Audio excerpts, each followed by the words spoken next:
What a day. Hope you're having a good one, wherever you are. Tully Adventures, explore. We are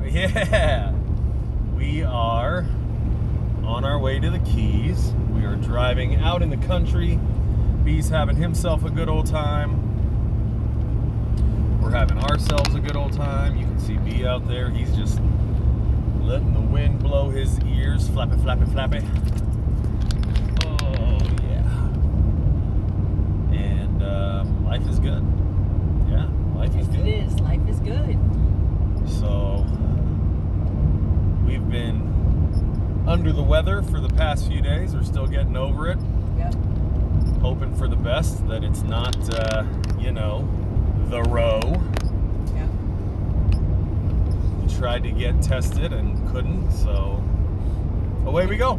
Even if it is the row, we quarantined at home. That's right. So, still. Those of you worried that we were mass spreaders, we were not. We died quietly at home. That's right. That's right. Lots of orange juice. Felt more like just a chest cold for me. A little maybe sinus infection or something. Lots of sinus pressure. A little bit of coughing. Felt like the plague for me. Well, fair enough. All right.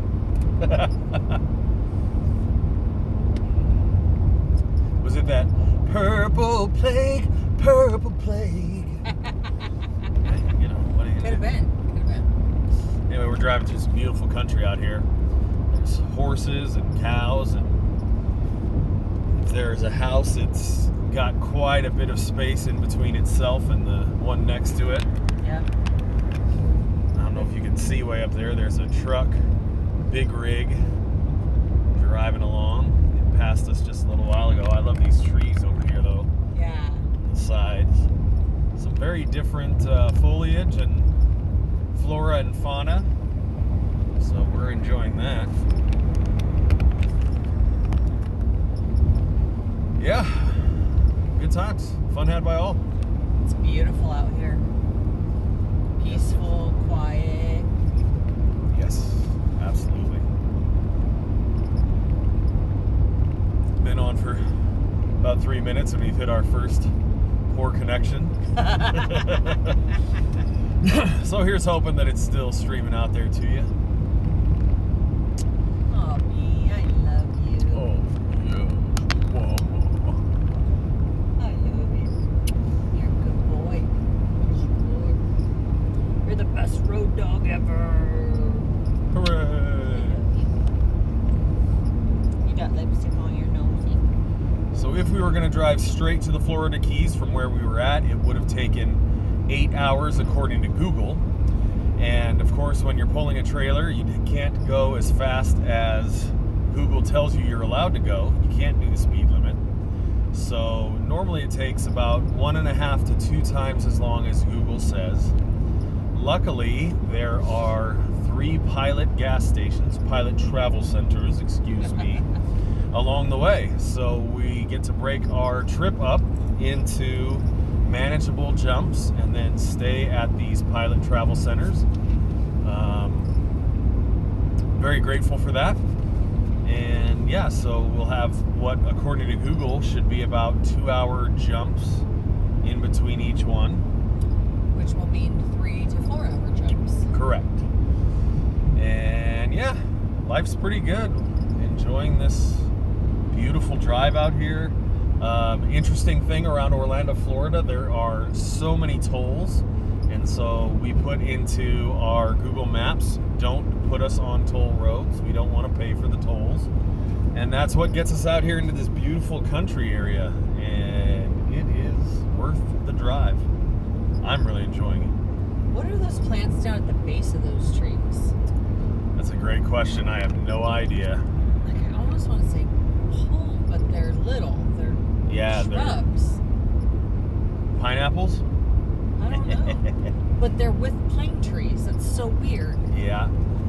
Some sort of spiky plant. Yeah. Not too shabby. Interesting to look at, that's for sure. Yeah. Yeah, pine Kind of look sounds. like yucca. Oh, okay. All right. She was talking about the plants, not about me. I hope. I hope. No, you're over your yucca. You just said. I hope so. Oh, man. Good stuff. For the most part, just a lot more orange juice. Good state to be in if you need orange juice, Florida. And, yeah, try to be healthy, move around a bit. All the oranges I've eaten have been amazing. Yeah, I believe that. Yep. Which is funny because we're from California. In fact, we lived in Ventura. There's Valencia oranges right by us. Yep. And yet... Hey, Florida is known as the orange state. I don't know. California's got some good ones, but yeah.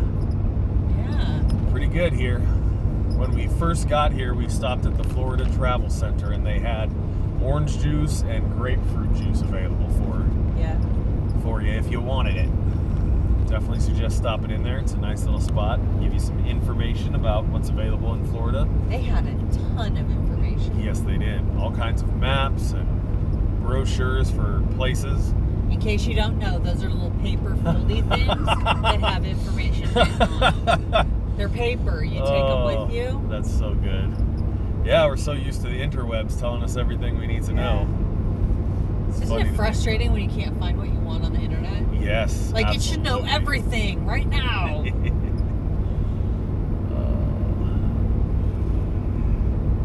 Something else I've really been enjoying that we've been able to do through the holiday season, we have been listening to Mere Christianity and watching C.S. Lewis doodles on YouTube. And when we get a chance, when this goes on YouTube, we'll put the website or the YouTube channel on there so that you can check it out. There's a whole playlist. It's the whole Mere Christianity book, and this artist draws pictures to go along with what is being said. I particularly love Mere Christianity because C.S. Lewis was a veteran. He served in wartime. He was also an Oxford Don at Magdalen College. I don't know what I'm not English. Forgive me. And so he's doing a radio broadcast series during the Second World War, or closely after the Second World War, to talk about morality and understanding the world. It's technically a Christian apologetic, which means he's explaining why the Christian belief system is valuable and valid. But I love the way he does it. He doesn't just try to beat you over the head with the Bible. It's very much a well thought out position and argument and consideration. And C.S. Lewis himself was an atheist who decided to become a Christian when he personally read the Bible in a serious manner, as he calls it. And so I've really been enjoying it. What about you, Jen? I love it because he approaches Christianity from a person who did not believe. Yes. And so if you do not believe in Christianity, this is a series for you. It is the most logically reasoned out explanation I've ever heard in my life. Yes. Both our sons are math and science guys. Uh-huh. One's an engineer, one is an upper level high school math teacher. And I can't wait to share that with them. Yeah. Because they're not believers. I'll just say that. Yeah, fair enough. I really think they would enjoy it. So if you don't believe, or you have serious doubts about Christianity, or you think those Bible thumpers, God Squad people, the JWs, whatever you think, you got to check it out. It is interesting. At the very least, interesting. Sure. And that doesn't mean you have to believe, but if you want to at least have something worth arguing against. One of my favorite parts of the book is when C.S. Lewis points out that what a lot of people do is they'll create a paper tiger. That's a logic term. They'll take some part of the Bible, and pull it out of context and make it less than what it really is, and then they'll bash that as Christianity. And that's, I mean, obviously we all do that as human beings. If we don't like something, we just kind of make a less valid or weaker version of it so we can destroy it. Ayn Rand did that in all of her books. She just creates these weak enemies, and then she's able to destroy them with the hero. And it's not impressive, because if you're not up against an actual challenge, then what's the joy in overcoming, you stepped up the curb. Well, that's not that big a deal. Go hike a mountain, then you can say you've actually met a challenge. Anyway, I really enjoy it. What about the actual C.S. Lewis doodles, though, for you? The doodles are amazing because they're very simply drawn, black and white. And they're very entertaining because they're very current. Yeah. There's references to things that are very, very pop culture. Yep. And for me, who tends to be a little more visual in my learning style, it's great because just hearing Mere Christianity, which I've done, or just reading, is not the same as doing both. And so it's a more immersive experience. Yes. Yeah. And I really, even if I didn't believe, I would be totally entertained by it. Nice. Also, it's short clips. Yeah. They're not very long. About 10 to 15 minutes each. Yeah. If I was reading it, I'd call it an easy read. Yeah. Absolutely. Look at this. It's just like a nest on a branch. Wow. And a real big one at that. Yep. Got some cows out here for you. Out here in the country. I mean, of course there would be, but in my mind, I don't think about cowboys in Florida. Just Fair saying. enough. Fair enough. But then again, people in Texas probably don't think about cowboys in California. Sure. There you go. Sure, the Central Valley definitely has them. So, Jen, what's one of the things that stood out to you as you've listened to Mere Christianity, as we've watched these doodles? Obviously, there's the pop culture references, and that keeps it entertaining. But what about, is there something that C.S. Lewis has said or pointed out that, for you personally, has been poignant or important? First of all, just general. Let me give you another general thing, and then I'll tell you a specific. Sure. I've never heard anybody make a logical argument for Christianity that I couldn't kick to the side. Sure. I've never heard anybody do that. And so I didn't think that existed. You either believe or you don't believe, and that's how it was put. You're a believer or you're a non-believer, and that's it. And to have somebody approach it logically and do it so brilliantly, Yes. so simply, in such few words, is just, to me. Yeah. When somebody can make their point concisely. Anyway, yeah, one thing that stood out to me was that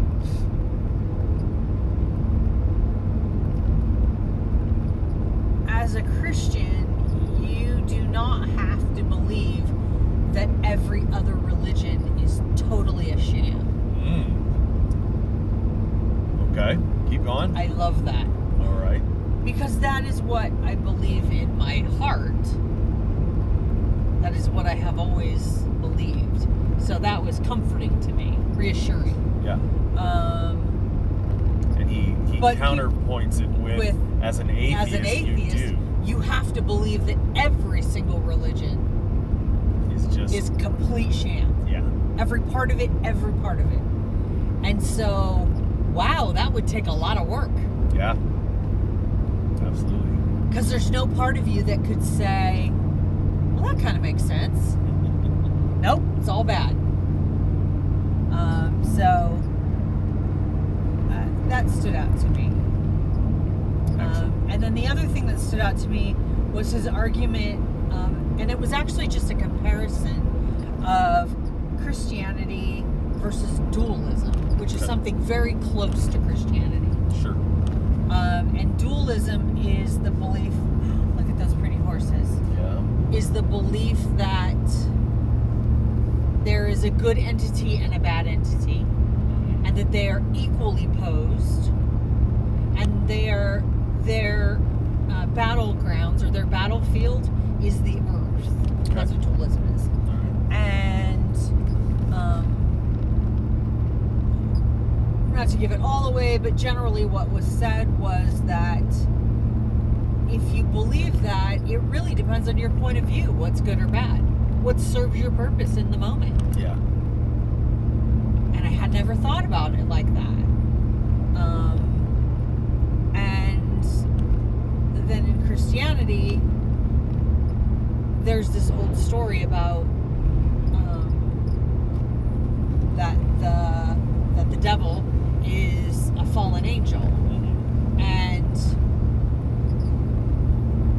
it always sounded like a myth story to me, like a mythology story to me. Sure. Like, how could that be? How could that have happened? But the logical process through the story of that, leading to the fact that the devil was a fallen angel, was incredible. Yeah. I definitely loved that part. Nice. It also, I don't know, kind of set my mind at ease, because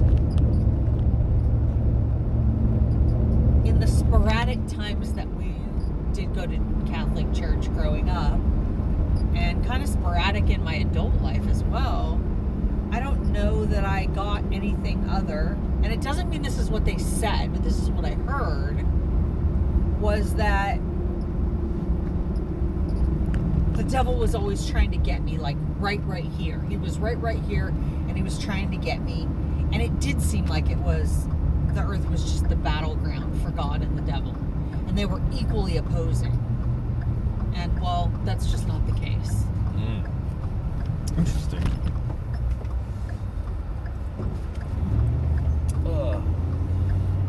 Yeah, I think C.S. Lewis does a great job of creating the arguments and explaining in a very, it's an Eli 5. It's explained like I'm 5 years old. You know, it's very basic.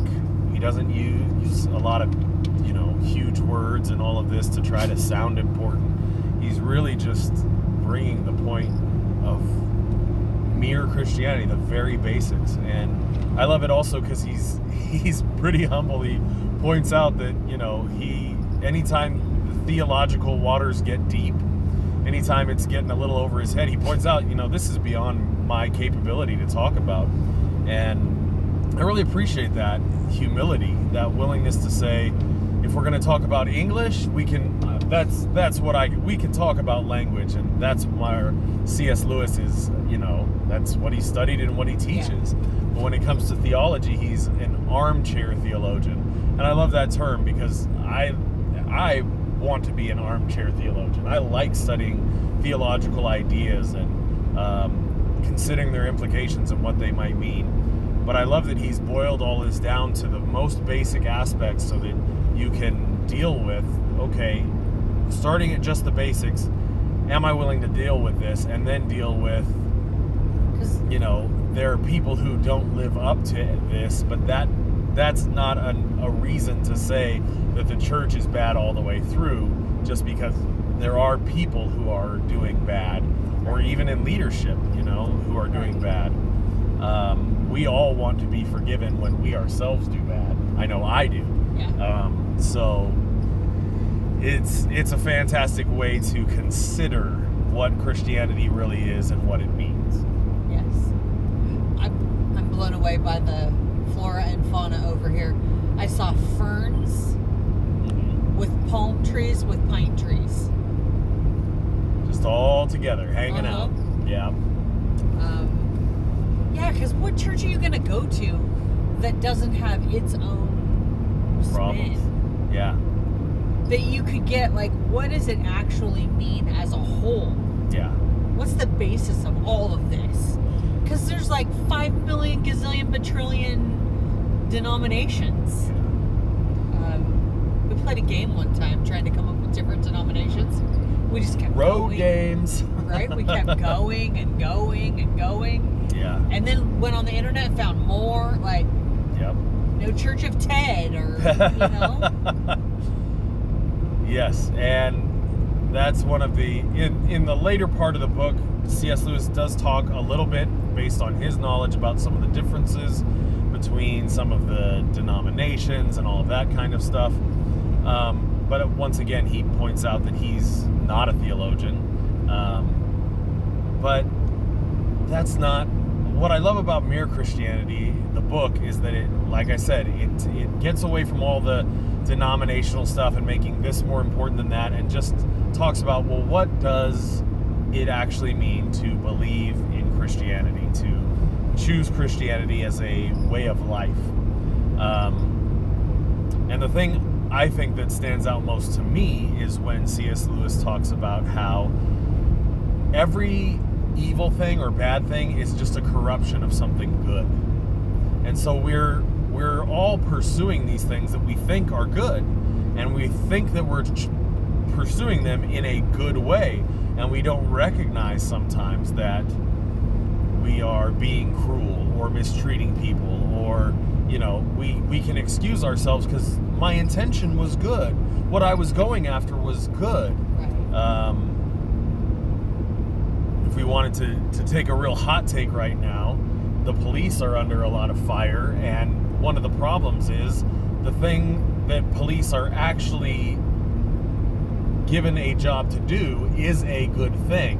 But of course, how you get that good thing to come into reality is a bigger problem. And as you deal with, you know, I don't even have any idea how many different things the police have to deal with on even a given day or one routine shift, but I can't imagine having to deal with all of that and really ever any way of being trained so that you handle it all perfectly. And I can't think of that because I know that when I deal with people, I never interact with them perfectly, and for the most part, we're in very peaceful, calm settings where there's not really a lot at stake.